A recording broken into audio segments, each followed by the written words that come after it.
कालू आउ रानी घर पाखरे बंटी पारार आंब बगीचा थिला। ता गछरे मिठा मिठा पाचिला आंब हेइथिला।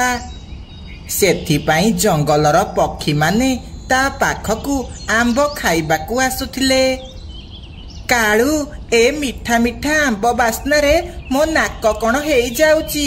इच्छा हेउची एबे जाइकी सबु आंब खाइदेबी। हाँ रानी मोर भी आंब खाइबाकु इच्छा हेउची किंतु से बंटी एबे ता बगीचारे थिबो। जदि आमे एबे चोरी करिबाकु जिबा ताहाले धरा पड़ी जिबा। राती हऊ आमे जाइकी सबु आंब चोरेइकी आनिबा हेरी। नाई कालू मोर एबे आंब खाइबाकु इच्छा हेउची तमे मते एबे आंब आनिकी दियो। रानी तू गोटे काम करे बंटी को किछि बाहाना करी एठाकु डाके आउ ता सह कथा हो। मु सेतिकी बेले जाइकी किछि आंब चोरेइकी आनिबी हेरी। नाई कालू जदि तमे आंब चोरी कला बेले धरा पड़ी जिवो ताहले बहुत माड़ खाइब। आरे रानी तू बेकारटारे चिंता करुचु। तू से बंटी को डाकी ता सह कथा हो। मु सेतिकी बेले आंब चोरेइकी आनिबी हेरी। तापरे रानी घर बाहर को आसी मिछि मिछिका कांदिबाकु लागे। बंटी भाई जल्दी एठाकु आस। मो घरे साप पशि जाइछि जल्दी ताकु बाहर कर। एहा सुनी बंटी ता पाखकु आसे। कौन हैला रानी कोउठी साप कह मते। बंटी भाई साप घर भितरे अछि जल्दी घर को जाई साप बाहर कर। एहा सुनी बंटी गोटिए बाड़ी धरी घर भितर को जाए आउ साप को खोजिबाकु लागे। सेपटे कालू बंटी गछरू बहुत सारा आंब तोड़ीबाकु लागे। बहुत समय साप खोजिबा परे बंटी बाहर को आसे। रानी घर भितरे साप नाही लागुची मु आसीबा डररे से एठारू पळेइला। मु एबे मो बगीचा को जाउची नहले सेपटे पक्षी माने मो आंब चोरेइकी नेइ जिबे। एहा कही बंटी ता बगीचा को जिबाकु लागे। सेपटे कालू बहुत सारा आंब नेइकी आसे। रानी देखे बहुत सारा आंब आनिची चाल मजा करी खाइबा। तापरे से माने दुई जण मिठा मिठा आंब खाइबाकु लागंती। कालू सतरे ए मिठा मिठा आंब खाइकी मजा आसीगला। तापरे एमिति सबुदिन हेबाकु लागे। सबुदिन रानी किछि ना किछि बाहाना करी बंटी को डाके आउ सेपटे कालू आंब चोरी करी आणे। बंटी भाई मो पेट बहुत जोरे काटुची। हे बौल एठिकी टिके आस आउ मो पाई किछि मेडिसिन आनिकी दियो। बंटी सेठाकु आसे। आरे रानी तो स्वामी कालू कुआडे गला तू ताकू कहूनु मते कोन कहूचु। बंटी भाई तमे तो जानिच से कालू किछि भी काम करूनी खाली दिन राती बुलुची। एबे से कुआडे जाइची मु जानिनी। दया करी मते पेट काटिबा मेडिसिन आनिकी दियो। बंटी को रानी उपरे दया आसी जाए आउ से दौड़ीकी जाई रानी पाई मेडिसिन आनिकी आसे। धीरे धीरे बंटी को संदेह हेबाकु लागे। आरे इए कौन दिन को दिन मो बगीचारे आंब कम हेबाकु लागिची। लागुची किए मो आंब चोरेइकी नहीं जाउची ना जाउची मीनू को ए कथा कहिबी। सेतिकी बेले मीनू सेठाकु आसे। बंटी ताकू सबु कथा कुहे। बंटी भाई तमे बगीचा छाड़िकी कुआडे जाउथिल की। ना मीनू मु दिन जाकरे कुआडे भी जाउनी। हाँ केतेबेले केमिति रानीर साहाय्य करिबाकु जाउची। बंटी भाई तमे गोटे काम करिबो काली बगीचा छाड़िकी कुआडे भी जीवनी आउ रातिरे गछ उपरे जाल पकेइबो। देखिबो काली चोर धरा पड़ी जीवो। ता परदिन रानी पुणी थरे बंटी को किछि बाहाना करी डाके किंतु बंटी ए बाजी सेठाकु जाए नाही। କାଳୁ ଏ ବଣ୍ଟି ତା ବଗିଚାରୁ ଜମାରୁ କୁଆଡେ ବି ଯାଉନି। ରାନୀ ତୁ ବ୍ୟସ୍ତ ହନି, ବଣ୍ଟି ଯେତେବେଳେ ରାତିରେ ଶୋଇ ପଡିବ ଆମେ ଆମ୍ବ ଚୋରି କରିବାକୁ ଯିବା ହେଲା। ମିନୁ କହିବା ଅନୁସାରେ ବଣ୍ଟି ତା ଗଛ ଉପରେ ଜାଲ ପକେଇ ଦେଇଥିଲା। ତାପରେ କାଳୁ ଆଉ ରାନୀ ଚୋରି କରିବାକୁ ଆସନ୍ତି।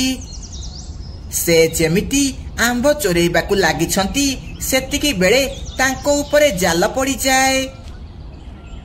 ଆରେ ଇଏ କଣ କାଳୁ, ଆମେ ତ ଜାଲରେ ଫସିଗଲେ, ଏବେ କଣ କରିବା? ସକାଳ ହେଲେ ସବୁ ପକ୍ଷୀମାନେ ଜାଣିଯିବେ ଆଉ ଆମକୁ ବହୁତ ପିଟିବେ। ସେତିକି ବେଳେ ମିନୁ ଆଉ ବଣ୍ଟି ସେଠାକୁ ଆସିଯାଆନ୍ତି। ଧର ଧର ଏ ଚୋର ମାନଙ୍କୁ ଧର, କିଏ କୋଉଠି ଅଛ ଆସରେ। ବଣ୍ଟି ଭାଇ ଆମକୁ କ୍ଷମା କରିଦିଅ, ଆମେ ଆଉ ଏମିତି ଭୁଲ କେବେ ବି କରିବୁନି, ଏ ବାଜି ଆମକୁ କ୍ଷମା କରିଦିଅ।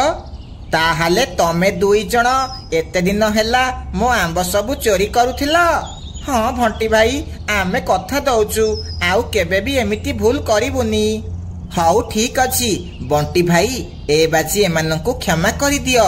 ଆଉ କେବେ ଏମିତି ଯଦି ଭୁଲ କରିବ ତାହେଲେ ତମକୁ ବାଡେଇକି ଜଙ୍ଗଲରୁ ବାହାର କରାଯିବ। ଏମିତି ବଣ୍ଟି ସେମାନଙ୍କୁ କ୍ଷମା କରିଦିଏ।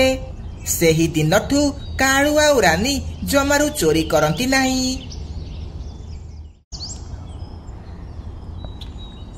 ଗୁଡି ମାନୁ, ଜଲ୍ଦି ସ୍କୁଲ ଯିବା ପାଇଁ ରେଡି ହେଇଯାଅ, ବାପା ତମକୁ ସ୍କୁଲ ନେଇକି ଛାଡିଦେବେ। ମା ମତେ ଗାଧେଇ ଦିଅ। ମା ଇଏ ବହୁତ ବଡ ବଡ କଥା କହୁଛି କିନ୍ତୁ ନିଜେ ଗାଧେଇ ପାରୁନି। ମୋ ହାତ ପିଠିକୁ ପାଉନି ବୋଲି ମୁଁ ମାକୁ କହୁଛି ଗାଧେଇବା ପାଇଁ, ନିଜେ ତ ନ ଗାଧେଇକି ସ୍କୁଲ ଯାଉଛୁ ହେରି, ଆଉ ବେଶୀ କଥା କହୁଛୁ। ହଉ ତମେ ଦୁଇ ଜଣ ଗହଳି କରନି, ମୁଁ ପୁଣି ରୋଷେଇ କରିବି। ଏହା କହି ମିନୁ ମାନଙ୍କୁ ଗାଧେଇ ଦିଏ। ତାପରେ ସେମାନଙ୍କ ବାପା ସେମାନଙ୍କୁ ଅଟୋରେ ସ୍କୁଲ ନେଇକି ଯାଏ। ବାପା ତମେ ଆମକୁ ଛୁଟି ହେଲା ପରେ ନେବାକୁ ଆସିବଟି? ନାଇଁ ଝିଅ, ଆଜି ମୋର ଗୋଟେ ଭଡା ଅଛି, ଆଜି ଜଣକୁ ମୁଁ ଆରପଟ ଜଙ୍ଗଲ ନେଇକି ଯିବାର ଅଛି। ତାପରେ ସୋନୁ ସେମାନଙ୍କୁ ସ୍କୁଲରେ ନେଇ ଛାଡିଦିଏ। ହଉ ପିଲାମାନେ, ମନ ଦେଇ ପାଠ ପଢିବ, ସାର୍ ଯାହା କହିବେ ତାଙ୍କ କଥା ମାନିବ। ତାପରେ ସୋନୁ ସେଠାରୁ ଚାଲିଯାଏ। ଏମିତି ସେମାନେ ବହୁତ ଖୁସିରେ ଥିଲେ। ଗୋଟିଏ ଦିନ ସୋନୁର ଭୟଙ୍କର ଆକ୍ସିଡେଣ୍ଟ ହେଇଯାଏ। ତାପରେ କିଛି ପକ୍ଷୀ ତାକୁ ନେଇ ହସ୍ପିଟାଲରେ ଆଡମିଟ କରନ୍ତି। ସେ ଅଳପେଇସି ମଦୁଆ ପକ୍ଷୀକୁ ଦେଖାଗଲାନି, ଆସିକି ମୋ ପୁଅ ଦେହରେ ଗାଡି ବାଡେଇ ଦେଲା। ଭାଗ୍ୟ ଭଲ ଆକ୍ସିଡେଣ୍ଟ ଆମ ଆଖି ଆଗରେ ହେଲା, ଆଉ ଆମେ ତାକୁ ହସ୍ପିଟାଲ ନେଇକି ଆସିଲୁ, ନହେଲେ ତମ ପୁଅ ଆଉ ବଞ୍ଚି ନଥାନ୍ତା। ଏମିତି 15 ଦିନ ପରେ ସୋନୁ ଘରକୁ ଆସେ। ସେ ଆଉ ଚାଲି ପାରୁନଥିଲା। ହେ ଭଗବାନ, ସୋନୁ ଆଉ ଏବେ କେବେ ବି ଚାଲି ପାରିବନି। କେଜାଣି ସେ ଏବେ କଣ କରିବ? ଏବେ ତାଙ୍କ ଘର କେମିତି ଚଳିବ? ସୋନୁ ଜଣେ ଥିଲା ଯିଏ ରୋଜଗାର କରୁଥିଲା, ଏବେ କେମିତି କଣ କରିବେ କେଜାଣି? ଏବେ ମିନୁକୁ ରୋଜଗାର କରିବାକୁ ପଡିବ, ଜୀବନ ଏମିତି ବିତେଇବାକୁ ପଡିବ। ଏମିତି ସେମାନେ ତାଙ୍କ ବିଷୟରେ କଥା ହେଉଥିଲେ। ମିନୁ ଚଢେଇ ବହୁତ ଦୁଃଖୀ ଥିଲା। ହେ ଭଗବାନ, ଇଏ ତମେ କଣ କଲ? ମତେ ହେଲେ ମାରି ଦେଇଥାନ୍ତ, ମୁଁ ବୁଢୀ ବଞ୍ଚିକି କଣ କରିବି? ମା ତମେ ବ୍ୟସ୍ତ ହୁଅନି, ସୋନୁ ବହୁତ ଜଲ୍ଦି ଠିକ ହେଇଯିବେ, ତମେ ଚିନ୍ତା କରନି। ମିନୁ ଡାକ୍ତର ସଫା ମନା କରିଦେଇଛନ୍ତି, ମୁଁ ଆଉ କେବେ ବି ଠିକ ହେଇପାରିବିନି। ସୋନୁ ଯାହା ହେଇଗଲା ଭୁଲି ଯାଅ, ତମେ ବଞ୍ଚିଗଲ ସେଇଟା ଆମ ପାଇଁ ବଡ କଥା। ଏମିତି ସେମାନେ ସୋନୁର ସେବା କରନ୍ତି। ଏମିତି କିଛି ଦିନ ବିତିଗଲା। ସୋନୁର ପରିବାର ବହୁତ ଗରିବ ହେଇଗଲା। ମାନୁ ଆଉ ଗୁଡିର ସ୍କୁଲ ଫିସ୍ ଦେବା ପାଇଁ ବି ତାଙ୍କ ପାଖରେ ପଇସା ନଥିଲା। ମୋ ପିଲାମାନଙ୍କର ସ୍କୁଲ ବନ୍ଦ ହେଇଗଲା, ଏବେ ମୁଁ କଣ କରିବି? ମୁଁ ଚାହୁଁନି ସେମାନେ ବି ମୋ ଭଳି ମୂର୍ଖ ହେଇ ରହନ୍ତୁ ବୋଲି। ସୋନୁ, ମୁଁ ବଣ୍ଟି ଭାଇକୁ କହିଛି କିଛି କାମ ଖୋଜିବା ପାଇଁ, ତାପରେ ମୁଁ ଏମାନଙ୍କ ଫିସ୍ ଭରିଦେବି, ତାପରେ ଏମାନେ ପୁଣି ଥରେ ସ୍କୁଲ ଯିବେ। ଏହା କହି ମିନୁ ବଣ୍ଟି ପାଖକୁ ଯିବାକୁ ଲାଗେ। ବଣ୍ଟି ଭାଇ, ତମେ ଯୋଉଠି କାମ କରୁଛ ସେଇଠି ମୋ ପାଇଁ କିଛି କାମ ମିଳିବ? ନାଇଁ ମିନୁ, ମୁଁ ଯୋଉଠି କାମ କରୁଛି ସେଠି କେବଳ ପୁଅ ପକ୍ଷୀମାନେ କାମ କରିପାରିବେ, ଝିଅ ପକ୍ଷୀମାନେ କାମ କରିପାରିବେନି। ଠିକ ଅଛି ବଣ୍ଟି ଭାଇ, ମୁଁ ଏବେ ଆସୁଛି। ଏହା କହି ମିନୁ କାଳୁ କାଉ ପାଖକୁ ଯାଏ ଆଉ ତାକୁ କିଛି ପଇସା ଧାର ମାଗେ।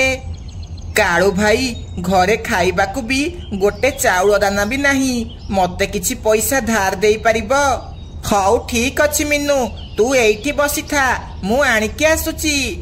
ଏହା କହି କାଳୁ ଘର ଭିତରକୁ ଯାଏ। କାଳୁ, ତମର କଣ ମୁଣ୍ଡ ଖରାପ ହେଲାଣି? ତମେ ତାକୁ ପଇସା ଦେବାକୁ ଯାଉଛ? ସେ କାଲିକି କାଲି ଘର ବିକିକି ଭିକାରୀ ହେଇଯିବ, ତାପରେ ସେ ପଇସା କେମିତି ସୁଝିବ? ହଁ ରାନୀ, ତମେ ଠିକ କହିଛ, ମୁଁ ଏ କଥା ଭାବିନଥିଲି। ରୁହ, ମୁଁ ଏବେ ଯାଇ ମନା କରିକି ଆସୁଛି। କାଳୁ ଘର ବାହାରକୁ ଆସେ। ମିନୁ, ଘରେ ଯାହା ପଇସା ଥିଲା କାଲି ରାନୀ ଜଗୁର ଫିସ୍ ଭରିକି ଆସିଛି। ଘରେ ଏବେ କିଛି ବି ପଇସା ନାହିଁ, ମୁଁ ତତେ କୋଉଠୁ ଆଣିକି ଦେବି? ମିନୁ ସବୁ ବୁଝିଯାଏ ଆଉ ସେ ଚୁପଚାପ ଘରକୁ ଚାଲି ଆସେ। ଏମିତି ସେମାନେ ଦୁଃଖ କଷ୍ଟରେ ରହିବାକୁ ଲାଗିଲେ। ଗୋଟିଏ ଦିନ ମିନୁ ନଦୀ କୂଳେ ମନ ଦୁଃଖରେ ବସିଥିଲା। ସେତିକି ବେଳେ ଗୋଟିଏ ବୁଢା ପକ୍ଷୀ ମ୍ୟାଗି ବିକି ବିକି ସେଠାକୁ ଆସେ।